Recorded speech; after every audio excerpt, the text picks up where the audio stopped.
네, 월요일에 꼭 만나야 할 분입니다. 김교수의 승리투자클럽 김교수 팀장님 안녕하세요. 네, 안녕하십니까. 미중 무역 분쟁이 채 정리가 되기도 전에 러시아나 터키 무역적으로 갈등을 마다하지 않는 상황입니다. 지금 로디오 상태가 좋지 못한데 계속 정리를 해보도록 하고요. 러시아 문제 그리고 중국 관세 폭탄 집중 조명해야 될 것 같고요. 우리가 이 부분에 대해서 시간을 아끼지 말아야 될 것 같습니다. 어떻게 바라보고 계시고 이번 주에 증시 전망과 함께 종목별로 어떻게 대응해야 될까요? 네, 전화를 끊고 다시 전결을 하도록 하겠습니다. 미국이 동시다발적으로 여러 국가에 대해서 공격할 수 있는 힘의 바탕이 되고 있습니다. 특히 리라 환율의 폭락, 이런 위세가 언제까지 이어질지도 굉장히 궁금하고요. 이 미국의 같이 발발한 무역적으로 갈등이 이뤄지고 있는 여러 국가들, 중국, 러시아, 이번엔 터키까지. 지금 코스닥 시장 1% 넘게 하락하고 있습니다. 772포인트 기록을 하고 있고요. 시가총액 상위 종목 코스피 시장에선 줄줄이 약세인데 오늘 1% 가까이 하락. 외국인이 1,000억 원 가까이 아침 일찍부터 매도하고 있습니다. 2,300과 좀 더 멀어지고 있는 모습이고요. 코스닥, 코스피 200 모두 다 약세 1% 내외로 우리 시장에 어떤 영향이 갈지 도미노처럼 번질지 이 부분이 가장 궁금하겠죠? 김교수 팀장님. 네, 어떻게 보시나요?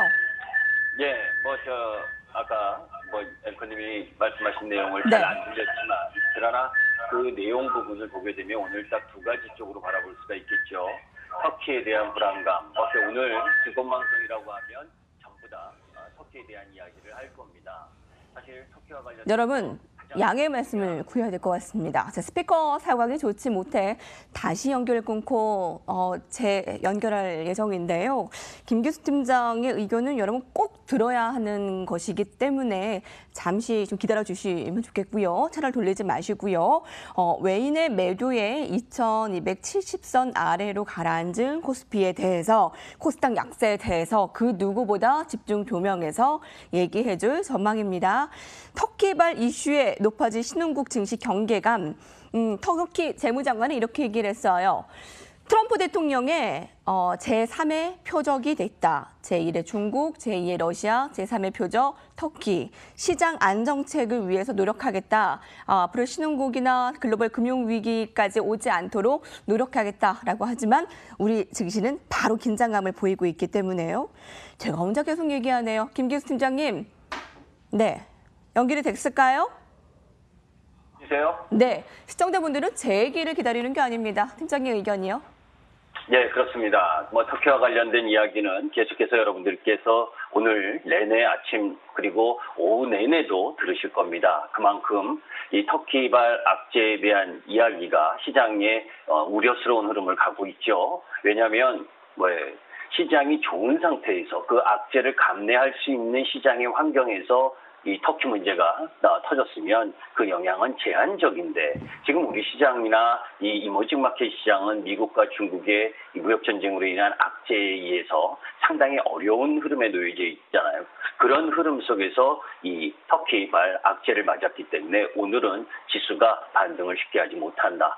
추가 하락을 염두에 둬야 되고 코스피 기준으로 보게 되면 지금 2260포인트인데 2243포인트를 형성했었던 지난 7월 5일 저점까지 염두에 두고 접근을 하셔야지 빨리 매수를 하거나 하는 형태를 가면 안 된다라는 말씀을 드립니다. 그러니까 단기적으로는 우리 시장이 내일 모레 또 휴일이잖아요. 그죠? 그리고 지금 나스닥 선물이 0.3%대 이상 약세를 보이고 있고 터키발 위기가 여하튼 간에 여러분들이 체감하지는 못하겠지만 아까 앵커님 말씀하신 것처럼 리만 브라더스의 위기 이런 부분까지 들먹이면서 하락을 시키는 요인이기 때문에 지수 자체적으로는 오늘 추가 하락을 염두에 둬야 되고 오히려 매수 쪽으로 보게 되면 내일 흐름, 단기 매수도 내일 부분에 나와야 된다 이렇게 말씀드립니다. 다만 터키와 관련된 부분에 있어서 스페인이나 프랑스, 이탈리아 은행의 이 터키 대출 규모가 이 1,200억 달러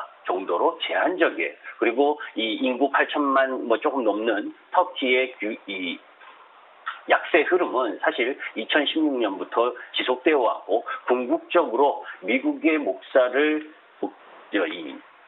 인도하지 않는 가운데에서 트럼프의 강경 압박, 그게 사실은 이 터키가 반미 전선을 구축하고 있는 부분에 대한 본때를 보여주고 있고, 그 부분이 이란이나 북한에 대한 본때를 보여주고 있는 그런 영향까지 함께 가지고 있는 상황, 정치적인 부분까지 같이 갖고 있는 겁니다. 그렇기 때문에 터키의 위기가 지금 지속되고 있고, 그 위기가 터키가 항복하지 않으면 쉽게 풀리지 않는 부분이기 때문에 지수 쪽으로는 하방 압력을 더 받는다라고 바라보시면 돼요. 자, 그런데 그러한 흐름에 있어서 가장 직접적인 영향을 받을 수밖에 없는 쪽, 그것이 터키발 위기는 가장 크게는 EU 쪽, EU 국가는 아니지만 EU의 은행 쪽에 영향을 크게 받고, 그러면 유럽적 전반적인 부분에 있어서 가장 우리 시장하고 밀접한 주선업종이 가장 위험해, 이 약세 흐름을 보일 수밖에 없는 상황이죠. 그런 부분을 염두에 두고 업종별 섹터 이 부분을 골라야 되겠죠. 또 그리고 오늘 남북 고위급 회담이 10시에 열리기 시작하고 있는데, 그러면서 남북 경협주들이 올라오고 있죠. 오늘은 단기 매도 관점이다, 이렇게 보시면 됩니다. 3차 남북 정상회담을 한다고 해도 일단 단기 매도 관점이다. 이 이야기를 하는 부분은 북한은 종전선언 없이는 비핵화 로드맵을 진행하지 않겠다. 그리고 미국은 비핵화 로드맵부터 계속해야 된다. 이런 부분이 싸움이기 때문에 지금 터키에게 보여지는 트럼프의 기준점, 그리고 이란과 러시아에 대한 제재, 이런 흐름으로 봤을 때 남북 정상회담이 3차 정상회담을 한다고 급격하게 남북 관계가 어떤 개선을 가져갈 부분이 아닙니다. 그렇기 때문에 오늘 오히려 시장이 안 좋을 때 남북 경협지들이 올라오는 타임이라면 한번 매도하고 다시 보는 것이 필요합니다. 이렇게 말씀을 드립니다. 자, 그러면 터키 위기에 대해서 단기적 오늘 부분에 있어서는 지수의 추가 하락을 염두에 두지만, 내일 정도에 대해서는 섹터별 흐름들 속에서 그나마 우호적인 부분을 골라야 되겠죠. 그러니까 오늘은 매수하지 않는 것이 바람직하고, 오늘 종가 흐름까지 시장 지수가 더 내려갈 수밖에 없는 상황의 수급 구조나 시장, 글로벌 시장의 흐름이라면, 내일은 연휴 수요일 앞두고 나서 그렇다면 이렇게 시장이 내려오는 터키의 금융위기에 대한 부담감이 놓았을 때, 그렇게 체계적인 위험에 의한 지수 하락이 들어오는 상황에서 낙폭과대의 반등을 노릴 것이냐, 아니면 지금 그동안 주도 섹터들이 상당히 시장 때문에 많이 고전해서 떨어지고 있습니다. 그죠? 반도체 쪽 라인 부분에 업황 고점 논란, 그리고 MLCC 증설 논란, 그리고 2차전지 쪽에서도 테슬라의 치우친 부분, 그래서 일본의 2차전지만 양호하다라고 하는 부분, 이런 부분들 때문에 주도 섹터들이 다 약세를 보였거든요. 자, 그렇다면 오늘의 시장 지수는 더 내려올 수밖에 없고, 내일 부분에 있어서는 낙폭과대에 의한 반등 지수의 반등 흐름을 전개할 만한 가격 라인, 레벨적으로는 그런 지수 라인에 오게 됩니다. 그때 무엇을 선택할 것인가? 이번 주는 제가 오늘 첫 방송이고 방송을 못하기 때문에 미리 내일 전략을 말씀을 드리면, 오늘 하락을 하고 미국 시장이 오늘 밤 하락을 한 상태에서 내일 우리 시장을 맞을 때 겁내지 말고 MLCC와 2차전지, 그 주도 섹터 실적이 있었던 쪽 라인 부분에 더 추가 매수하는 쪽으로 포커스를 맞추고, 그런 가운데 오늘 모건 스탠리가 한미약품에 대한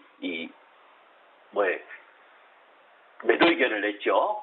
그런 부분들 때문에 제약바이오가 떨어진다 하더라도 이 삼성의 투자에 의한 삼성바이오로직스의 흐름, 이런 부분들을 염두에 뒀을 때 내일 정도에서는 삼성바이오로직스나 HLB 이런 쪽 라인의 바이오 쪽 라인 부분들의 매수도 바람직하다, 이렇게 보고 있습니다. 그래서 오늘은 서두르지 말아야 된다. 시장이 터키의 위기, 저는 개인적으로 터키 위기가 지난번 리만 브라더스처럼 글로벌 위기로 가는 그런 흐름은 아닙니다. 그렇지만 그런 가운데에서 이미 미국이 중국을 비롯해서 이란, 러시아, 북한, 그리고 터키, 이렇게 이 강한 미국의 우선주의를 내보이고 있는 힘의 논리를 펴고 있는 상황에서 이머징 마켓은 체계적인 부담을 가질 수밖에 없는 상황이에요. 그렇기 때문에 안타까운데, 제가 매번 이야기하는 게 힘이 있어야 자존심을 부리는 겁니다. 터키처럼 힘이 없는데 자존심을 부리는 나라는 결국 금융위기 흐름 막바지까지 코너에 몰릴 수밖에 없거든요. 우리나라 힘이 있냐고요? 힘이 없잖아요. 그죠? 우리나라도 그 영향에 받을 수밖에 없습니다. 안타깝지만 그게 현실이고 그런 부분이기 때문에 오늘 지수의 반등은 절대 노리지 마십시오. 오늘은 반등해도 오히려 매도하는 타이밍이지 매수하러 들어가는 타이밍이 아닙니다. 다만 그러한 부분이 오늘 하락과 내일까지 내일 아침 초반 부분에 이어진다면 내일 아침에 주도 섹터의 가격 충분한 조정을 보인 부분이기 때문에 그쪽에선 공략에 들어가자 이렇게 말씀을 드립니다. 여러분, 오늘은 더 내려올 수 있는 가능성 둬야 된대요. 종가까지는 흘러내릴 수 있는 상황에서 열어둬야 한대요. 오늘 서두르지 마세요. 이렇게 의견 좋습니다. 오히려 매도, 일부 매도. 매수 타이밍은 내일이라고 열어뒀습니다. 여러분, 수요일에 광복절 휴일이 있고요. 가격 전략을 매수 내일 가능한데 MLCC, 2차 전지, 이쪽 바이오 일부 이렇게 의견 주셨어요. 두려워 말고 여기까지 정리하면 될까요? 김기수 팀장님? 네, 그렇겠습니다. 예, 수요일에 좀 휴일이라 너무 아쉽네요. 뵐 수 있는 날이요. 감사합니다. 네, 감사합니다.